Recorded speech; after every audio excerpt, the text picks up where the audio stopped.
El Instituto Mexicano de la Radio presenta Plantas Medicinales de México. Cultura, ciencia y sociedad. Con Ricardo Reyes Chilpa.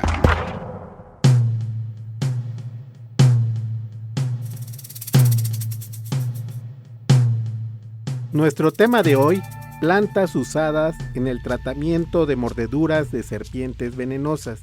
No obstante la existencia de terapias adecuadas, como los sueros antiofídicos, cada año mueren a causa de mordeduras de serpientes venenosas aproximadamente 40,000 personas en todo el mundo. La mayor parte de estos accidentes ocurren en las zonas rurales de los países en desarrollo, donde buena parte de la población muchas veces solo dispone de las plantas como recursos terapéuticos. A estas plantas les denominamos alexíteres, palabra que proviene del griego alexei, defender, y ter, fiera, esto es, que defienden de las fieras. Cabe destacar que no necesariamente todas estas plantas son consideradas antídotos, sino que están dirigidas a aliviar uno o varios síntomas, como inflamación, dolor, infección de la herida. Existen testimonios muy antiguos sobre el uso de las plantas para el tratamiento de mordeduras de serpientes venenosas. Sin embargo, la investigación científica sobre este tema es reciente. De ninguna forma se recomienda sustituir un suero antiofídico por una planta. Lo que sí se recomienda es estudiarlas. Algunas investigaciones han mostrado que diversas sustancias y extractos obtenidos de plantas pueden contrarrestar en modelos animales y en ensayos experimentales los venenos de las serpientes. Para hablar de este tema, pues hoy yo seré el invitado y para apoyarnos con las preguntas y comentarios estará Javier Rodrigo Reyes Pinzón. ¿Qué tal, Ricardo? Muy buenos días. Pues el día de hoy voy a apoyarte en esta entrevista. El doctor Ricardo Reyes Chilpa es biólogo por la Universidad Autónoma Metropolitana, maestro en ciencias por el Instituto Nacional de Investigaciones sobre Recursos Bióticos, doctor en ciencias por la UNAM. Actualmente es investigador del Instituto de Química de la UNAM y es investigador nacional nivel 3.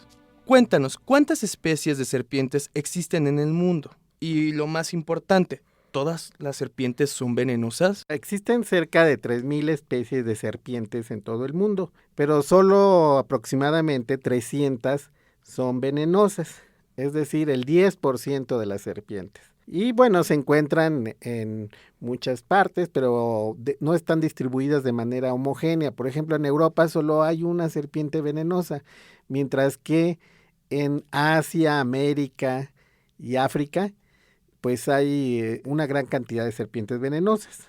Ahora, ¿cuántas personas fallecen a causa de una, pues se llamaría una picadura o qué es una mordida de serpiente venenosa? En realidad es una mordedura más que picadura porque muerden con los dientes. Y bueno, como se ha mencionado, algunas estadísticas estiman que está en el orden de 30,000 a 40,000 personas en todo el mundo que fallecen por una mordedura de serpientes. Puede ser por el veneno o puede ser por la infección u otras complicaciones. En algunos países esto es un problema grave. Por ejemplo, los que están a la cabeza en estos accidentes son Brasil y Birmania, donde cada año mueren 2,000 personas por estos accidentes. Pues vaya que sí son bastantes. Sí, son bastantes. Otros países, por ejemplo en México, tenemos del orden de 100 a 140 decesos cada año. Y en algunos países como Estados Unidos, pues solo ocurren de 10 a 12 muertes al año, pero esto es debido a que hay una disposición de suero anticrotálico principalmente y es fácilmente aplicable o está disponible para la población. Es decir, que ellos de alguna manera tienen pues estos antídotos, por decirles así, que pues los favorecen en el momento de que tienen una mordedura. El sistema de salud está muy bien organizado. Platicando un poquito sobre lo que es el veneno de la serpiente, ¿de qué está compuesto este veneno? Bueno, el veneno básicamente son lo que llamamos enzimas, es decir, son proteínas y una enzima es una proteína que acelera una reacción química. Tal vez la enzima que más conozca a las personas es la papaína, que puede estar en los ablandadores de carne. La papaína se extrae del látex de la papaya verde y justamente ayuda a degradar la carne, las proteínas, por eso se usa como ablandador de carne. Los venenos de serpientes están compuestos por un cóctel muy complejo, una mezcla de enzimas, y estas enzimas van a degradar músculos, grasas, cartílago, afectan la sangre, entonces son un cóctel muy complejo y además tienen otras proteínas más pequeñas que le llamamos péptidos que pueden actuar sobre el sistema nervioso y paralizar a la presa o sobre el sistema sanguíneo, coagular o no coagular la sangre. Entonces afectan a ese nivel. O sea, es decir que entonces pues ahora sí que el veneno hace que ablande la presa y pues de esta manera se pueda la serpiente ingerir al animal, vayan. Efectivamente, tienes toda la razón. De hecho, se piensa que en la evolución de estos venenos ocurrió a partir de enzimas digestivas, digamos, porque la serpiente cuando atrapa una presa, pues los dientes le sirven para agarrarla y los colmillos para inyectarle el veneno, pero se la tragan entera y tienen que ir introduciéndolo con sus músculos para digerirla en el estómago. Entonces es una forma de irla digiriendo en lo que va pasando y llega al estómago. A partir de eso se supone que pudieron evolucionar los venenos y ya luego pues aparecieron otros venenos más sofisticados. Es decir que entonces no todos los venenos son iguales, vaya, hay diferencia en cuestión de... Así es, los venenos son diferentes, hay dependiendo del tipo de serpientes, entonces hay venenos, digamos los más primitivos entre comillas, los de tipo proteolítico que degradan tejidos, ablandadores de carne. Luego vienen los que alteran la coagulación de la sangre y luego los neurotóxicos y cardiotóxicos, es decir, que actúan sobre el sistema nervioso central, paralizando a la presa o parando el corazón de la presa. Y los más peligrosos son los neurotóxicos. Claro, porque estos de alguna manera ahora sí te matan. Sí, algunas serpientes marinas del Pacífico, por ejemplo, tienen este tipo de venenos y se dice que pueden matar a un ser humano en 10 minutos. Órale. Bueno, y a todo esto, ¿cuántas serpientes hay en México? Y lo más importante, ¿cuántas de estas son venenosas? En México tenemos cerca de 400 especies de serpientes, pero solamente 60 son venenosas. Tenemos una gran variedad. Las más conocidas y las más importantes son los cascabeles, que todos saben tienen su cascabelito en la cola, las nauyacas, los cantiles y las coralillos, que son estas serpientes chiquitas de colores rojo, amarillo, con anillos de colores negro. Son las serpientes más importantes, las serpientes venenosas más importantes. Por ejemplo, las cascabeles y las nauyacas tienen venenos proteolíticos y hemopáticos que actúan sobre la sangre. Y las coralillos, que son chiquitas, pues tienen venenos neurotóxicos, o sea, actúan sobre el sistema nervioso central. Son peligrosas, aunque no son tan comunes. Ajá, exactamente. Pero bueno, entonces en México sí hay una gran variedad de serpientes, pero muy, muy pocas, entonces realmente serían las que son venenosas. Son 60. Y bueno, por ejemplo, los cascabeles pues se encuentran tanto en zonas desérticas, pero también en selvas, y las nauyacas o cuatro narices en zonas tropicales, en selvas, pero también en plantaciones de plátano, de caña, y ahí pueden ocasionar un accidente con los trabajadores. Ahora, las nauyacas o cuatro narices reciben ese nombre porque en la cabeza tienen pues, las dos fosas nasales, una a cada lado de la cara, ¿no? Y aparte 2 fosetas más que sirven para detectar el calor. Entonces parece que tienen 4 hoyitos para oler. Claro. Por eso le llaman cuatro narices. Aunque las fosetas térmicas pues sirven para que detecten una presa de sangre caliente. Es un órgano que, digamos, los mamíferos no tenemos, perciben el calor. Y entonces estas nauyacas pues también son bastante comunes en zonas tropicales de México y llegan hasta Sudamérica, hasta Brasil, en zonas pues de clima caliente. Ahora, y tocando un poquito el tema de las serpientes, en la que vemos en el escudo nacional, ¿Qué serpiente es esta? Bueno, es un crótalo, una cascabel, aunque en realidad no sé bien la especie, pero podremos investigarlo para otro posible programa, ¿no? De cuál es la serpiente que aparece en el escudo nacional. Vamos a un corte y continuamos. Por favor, escríbanos a floramedica660@gmail.com. Con mucho gusto recibiremos sus comentarios, sugerencias, preguntas para este programa. Plantas medicinales de México. En un momento regresamos.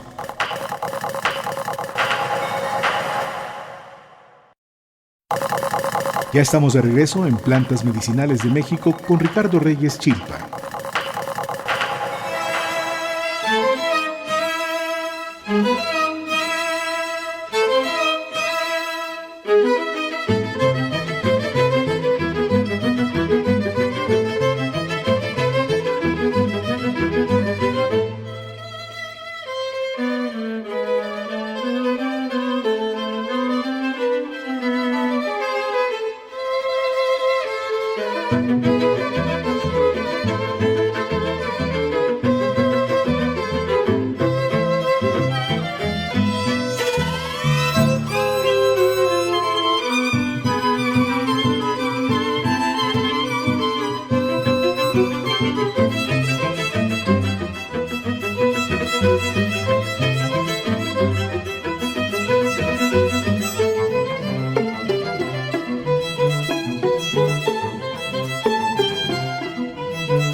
Yo tenía mi cascabel con una cinta morada, con una cinta morada. Yo tenía mi cascabel. Yo tenía mi cascabel con una cinta morada, con una cinta morada. Yo tenía mi cascabel. Y como era de oropel, se lo di a mi prenda amada para que juegue con él allá por la madrugada. Y como era de oropel, se lo di a mi prenda amada para que juegue con él allá por la madrugada. Ay, como resumba y suena, resumbe y va resumbando, resume y va resumbando mi cascabel en la arena.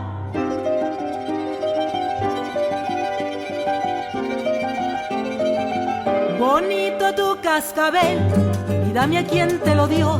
Vida mía, ¿quién te lo dio? Bonito tu cascabel. Bonito tu cascabel, vida mía, ¿quién te lo dio? Vida mía, ¿quién te lo dio? Bonito tu cascabel. A mí no me lo dio nadie, a mí no me lo dio nadie. El que quiera cascabel, que lo compre como yo. A mí no me lo dio nadie, a mí no me lo dio nadie. El que quiera cascabel, que lo compre como yo. Ay, como resumba y suena, resumbe y va resumbando, resumbe y va resumbando mi cascabel en la arena.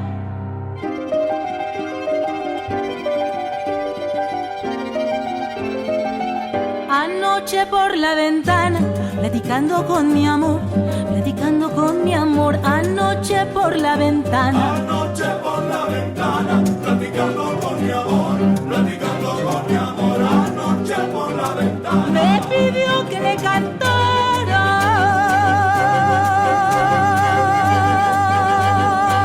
me pidió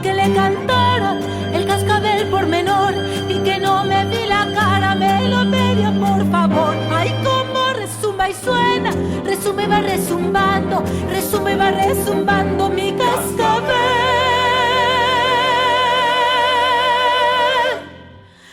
en la arena.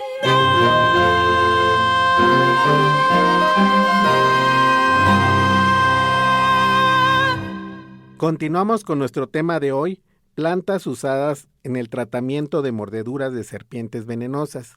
¿Qué tal, Ricardo? Bueno, continuamos con nuestra entrevista del día de hoy. Cuéntanos, Ricardo, ¿por qué nos atacan las serpientes? Bueno, en realidad no nos atacan, son accidentes. Las serpientes están emboscadas, ocultas, tratando de encontrar una presa, y el hombre pasa y las puede pisar accidentalmente y entonces pues se defienden. Pero en realidad no les interesa atacarnos, ¿no? También muchos accidentes por mordedura de serpientes ocurren cuando la persona trata de matar a la serpiente, entonces por eso sufren mordeduras en los brazos o en las piernas, generalmente son los sitios más comunes, o en las manos, pero no les interesa, digamos, comernos, no somos su presa, ¿no? Son realmente accidentes. Bueno, entonces las serpientes, normalmente los campesinos cuando están cortando su cultivo es cuando generalmente se encuentran con este tipo de accidentes también. Sí, así es, y entonces lo que se recomienda más bien es alejarse, apenas se da uno cuenta, si alcanza uno a darse cuenta que ahí está una serpiente, mejor alejarse, pero muchas personas quieren, digamos, matarla a machetazos o con una vara, y entonces es cuando pueden sufrir esos accidentes. Bueno, y ahora retomando un poquito el tema de las plantas y cómo se tratan estas mordeduras, ¿qué nos puedes platicar del conocimiento que se tiene sobre las plantas? Bueno, esto se puede llevar hasta los códices y las fuentes más antiguas que tenemos escritas. De hecho, sabemos que en México la serpiente tenía un papel fundamental, o sea, era un símbolo benéfico en la agricultura y en la sabiduría, Quetzalcóatl. Pero está mencionado pues en algunos textos muy antiguos que los antiguos mexicanos trataban las mordeduras de serpientes. Por ejemplo, tenemos el libro de Francisco Hernández, el protomédico español que entre 1571 y 1577 pues estuvo en la Nueva España y escribió pues su libro La historia de las plantas de la Nueva España. Entonces ahí menciona 19 plantas que se usaban para el tratamiento de mordeduras, entre otras, por ejemplo, la acacia cornígera. Este es un arbusto de las zonas áridas o tropicales secas que tiene espinas, pues parecen sus espinas cuernos de toro, de ahí el nombre popular, cuernos de toro, y su nombre científico, acacia cornígera. Entonces se usaba esta planta. También el mezquite, que es una planta también muy común en zonas desérticas y que produce unas vainas comestibles. El mezquite, pues entonces se usaba como remedio. Otro cronista del siglo XVI, Fray Bernardino de Sahagún, pues también menciona en el siglo XVI el uso de algunas plantas para la mordedura de serpientes. Por ejemplo, entre otras, el tabaco o picietl. Entonces, en este caso, la persona que era mordida por una serpiente se le aplicaba tabaco molido en cataplasma en la herida para tratar la mordedura de serpientes. Entonces, este conocimiento pues es bastante antiguo y perdura hasta nuestros días. Claro, actualmente se podría decir que todavía se utilizan estos remedios, las plantas para las mordeduras de serpientes. Sí, hay diversos registros de colegas etnobotánicos en el siglo XX y recientemente, donde todavía recogen que los campesinos y los grupos indígenas en estados como Veracruz, Oaxaca, Chiapas, Yucatán, Sinaloa, usan plantas para tratar mordeduras de serpientes. Todavía hay este tipo de testimonios. Y bueno, y a todo esto, ¿qué tan efectivas son estas curas? Bueno, hay varios tipos de testimonios. Hay testimonios, digamos, anecdóticos que a veces recogen los antropólogos o los etnobotánicos. Por ejemplo, hay un testimonio de un antropólogo norteamericano, Pennington, en 1967, que escribió sobre los tepehuanos de Chihuahua, México, en su libro Las bases materiales de la cultura. Interesante reproducir lo que dice Pennington, Por ejemplo, dice este autor, los indios rara vez abren las heridas causadas por mordeduras de serpientes y para curarlas dependen de la aplicación de cataplasmas preparadas con varias plantas.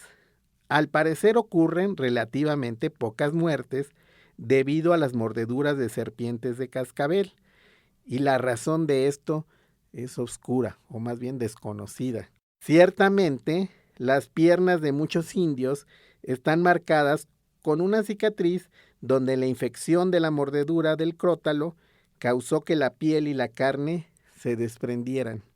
Señalan que la mordedura de la verdadera coralillo ocasiona la muerte, siempre. Como ves, hablan de que el cascabel se puede tratar, pero no la coralillo. Y este tipo de cuestiones ocurren en muchas partes del mundo. Por ejemplo, también en Ecuador, en las selvas del Ecuador, los colorados, los cuáquer usan una serie de plantas y ha llamado la atención de algunos antropólogos y también botánicos y médicos que dicen que el 40% de la población, por ejemplo, tiene señales de haber sido mordido, o sea, heridas, y sin embargo están vivos, ¿no? Claro, y aparte es un porcentaje muy alto. Así es. Entonces, por eso señalan que de alguna forma posiblemente sí tengan cierta efectividad. Ahora, ya hablando de efectividad, ¿qué estudios científicos se han realizado a todas las plantas, en este caso medicinales, para el tratamiento de mordeduras de serpientes venenosas? Bueno, yo he trabajado sobre un género de plantas que se llama Brongniartia, que son de la familia de las leguminosas, es decir, de la familia del frijol. Todas las leguminosas producen vainas o ejotes que tienen los frijolitos. Entonces, esta Brongniartia, pues también es una leguminosa, produce vainas también. Y a varias especies de Brongniartia se les llama hierba de la víbora en Sinaloa. Órale. Sí, y hay testimonios muy antiguos. Por ejemplo, en 1922, el botánico norteamericano Paul Stanley, pues publicó en su libro que la corteza y las hojas de Brongniartia glabrata son un remedio para la mordedura de la serpiente de cascabel. En 1929, un botánico mexicano, González Ortega, también registra en Sinaloa el nombre de la hierba de la víbora para varias de estas especies. En el 76, ya estamos acercándonos a la época actual, un norteamericano, otro botánico norteamericano de apellido Shapiro, registra en Sinaloa que Brongniartia goldmani se usa la raíz para la ponzoña.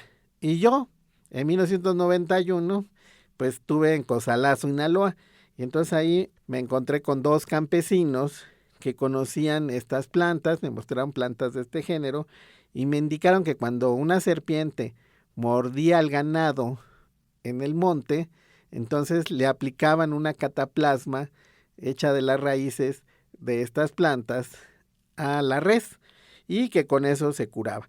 Aunque decían que cuando eso ocurría con un ser humano, inmediatamente lo llevaban a la clínica para que le pusieran un suero. Claro, la manera más práctica. No, bueno, decían que si estaba en el monte, entonces sí se lo aplicaban también a un ser humano y porque estaba lejos de la clínica, ¿no?